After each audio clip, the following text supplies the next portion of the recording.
The Patriots, a group of eminent citizens led by former Secretary General of the Commonwealth, Emeka Anyaoku, earlier on Monday held a national dialogue on the constitutional future of Nigeria. The national summit, which is aimed at mobilizing Nigerians towards a new, prosperous country, is in honor of constitutional lawyer, late Professor Ben Nwabueze.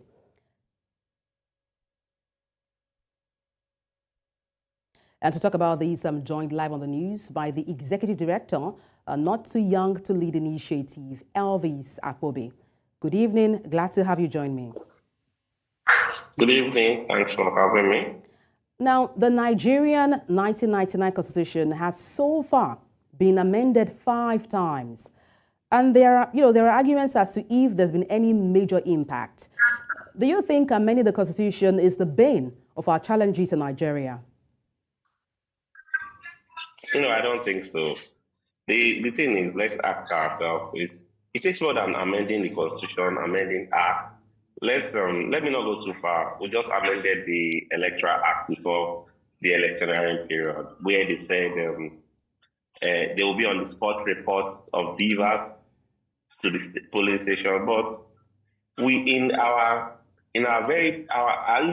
the election was going on, the INEC came out and said what was in the act was different from what he was postulating, and Nigerians kept quiet. It's not just amending the constitution.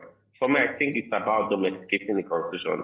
The constitution is, for me, is our DNA. If we work, it's our DNA, and it will determine how far we'll go. Over time, we've just been seeing every national assembly coming and amending act, the eyes having it, but we don't implement all these things. And to me, I think we're just stagnant because we've not domesticated, we don't implement what is in the Constitution. The Constitution says if you commit to a particular crime, you're going in for it. How many people going for all this crime?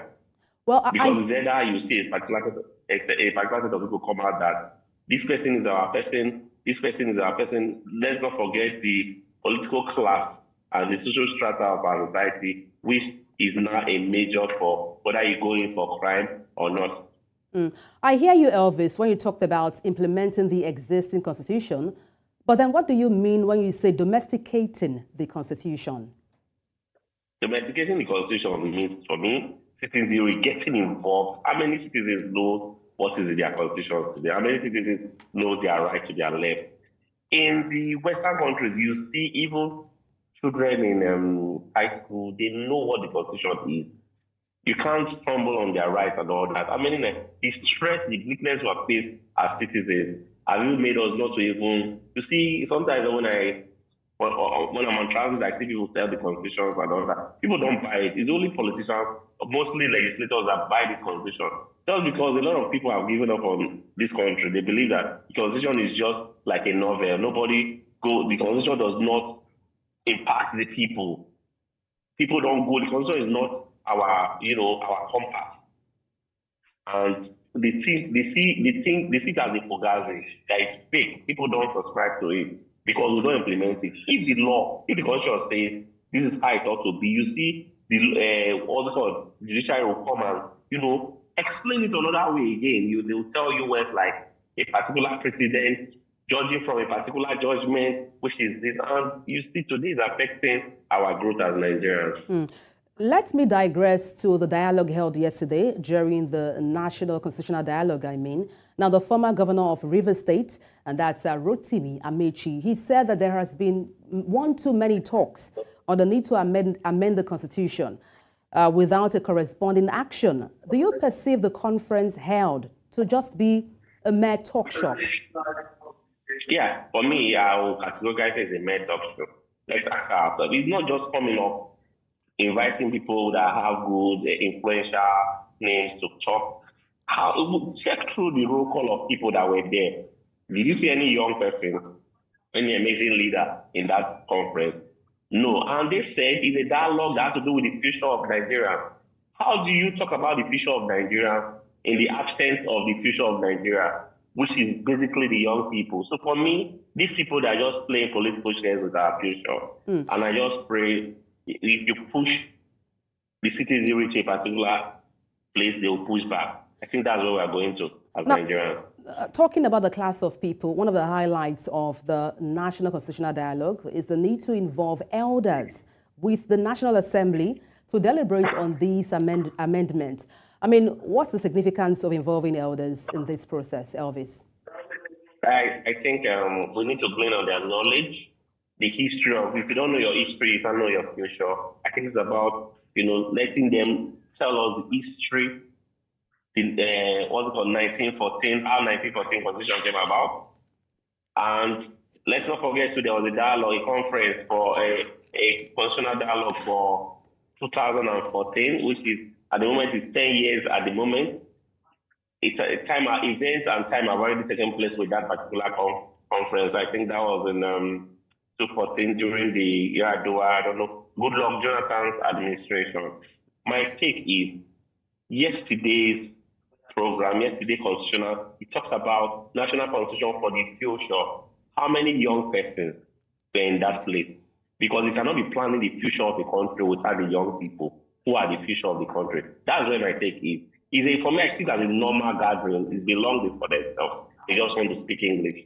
And that's not what we need at the moment. Because Nigeria is in a critical stage at the moment where if we talk, we'll act. Talking about 1914, there was also a call to probe the 1914 amalgamation of the Northern and Southern Protectorates. Of what relevance is this, Elvis? Fine.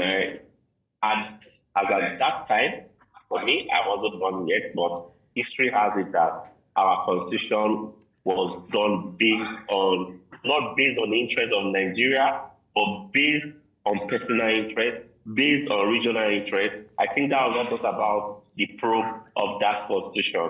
But over time, we've seen amendments, but they are not being implemented, which for me is not too good. At the moment, I always say it in every platform I find myself. If we have good citizenry, we will have good leadership. If we domesticate the DNA of our country today, which is the constitution, Nigeria will be on the right pedestal. But at the moment, we're just moving like we don't have direction. The news coming out daily are not inspiring. Young people who are the pivotal state natural resources we have as a country, they are escaping Nigeria. Why the older generation keeps sitting down, talking without accent. But for I believe nature abhors vacuum. Mine is, I was privileged to engage in particular. I told him, are you happy the kind of Nigeria you leave behind for your children? He couldn't respond to me. So what I'm saying is, even as they are privileged, bear in mind that we don't have any other country aside Nigeria, and their actions and inactions will determine how Nigeria will go. Their mistakes will become our burden. We should become a generational burden taking place, like recycling time after time from generation to generation. And that's the most we can take on this edition of the news. Thank you so much for your expertise on the news.